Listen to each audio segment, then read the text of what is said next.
Halo Sobat Bukan Sekolah, kita akan bahas hal-hal yang gak diajarin di sekolah, tapi penting banget buat kamu. Gimana cara mikir dan gimana cara ngerti uang dari sisi yang lebih manusiawi.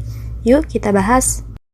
Di video sebelumnya, kita udah belajar sesuatu yang penting banget dari The Psychology of Money, bahwa kekayaan bukan cuma soal berapa besar penghasilanmu, tapi seberapa sabar kamu menunggu hasilnya, dan seberapa cukup kamu dengan apa yang kamu punya. Warren Buffett jadi salah satu orang terkaya di dunia bukan karena dia selalu benar, tapi karena dia memberi waktu untuk uangnya tumbuh. Nah, di dua bab ini, Morgan Housel ngajak kita mikir lebih dalam. Kalau uang bukan tujuan akhir, lalu apa yang sebenarnya kita cari? Coba pikirin deh, kapan terakhir kali kamu benar-benar ngerasa bebas? Ternyata jawabannya bukan pas punya uang banyak, tapi pas kamu bisa bilang, hari ini aku mau ngelakuin apa yang aku mau dengan cara yang aku pilih. Kebanyakan orang ngejar uang agar bisa punya kebebasan itu.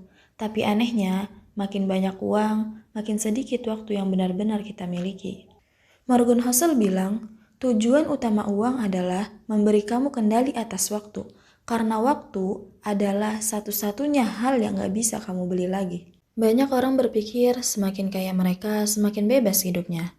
Tapi nyatanya semakin tinggi posisi dan penghasilan, seringkali semakin besar tekanan dan kewajiban yang mereka tanggung. Ada yang harus selalu tersedia untuk klien, selalu menjawab panggilan atasan, atau terus mengejar target yang gak pernah selesai. Dan tanpa sadar, mereka mengorbankan hal yang paling berharga, yaitu kendali atas waktu mereka sendiri. Di sisi lain ada juga orang yang mungkin gak kaya secara angka, tapi punya kebebasan penuh atas hidupnya. Dia bisa menentukan kapan mau kerja, kapan mau istirahat, dan dengan siapa dia mau menghabiskan waktunya.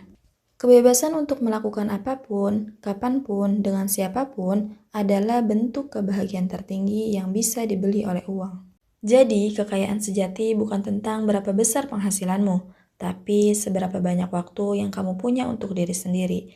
Karena waktu yang kamu kendalikan jauh lebih berharga daripada uang yang kamu kejar. Pernah gak sih kamu lihat seseorang nyetir Ferrari di jalan, terus kamu mikir, wah keren banget orang yang punya mobil itu. Padahal kalau boleh jujur, kamu gak mikirin siapa orangnya. Kamu cuma ngebayangin kalau kamu yang lagi duduk di balik setir mobil itu.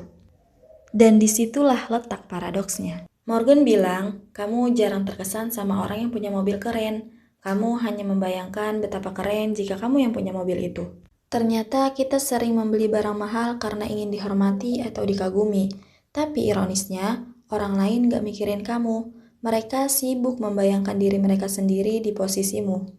Jadi, kalau tujuan kamu membeli sesuatu agar dilihat orang lain, kamu akan terus merasa kurang, karena pengakuan itu nggak pernah cukup. Dari dua bab ini kita belajar kekayaan sejati bukan soal terlihat sukses, tapi hidup bebas, cukup, dan tanpa perlu pembuktian.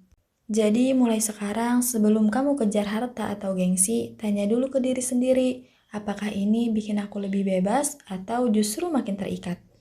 Kalau kamu suka insight kayak gini, jangan lupa like, comment, subscribe, and share ke teman-teman kamu yang lagi belajar tentang makna uang. Sampai ketemu di video selanjutnya.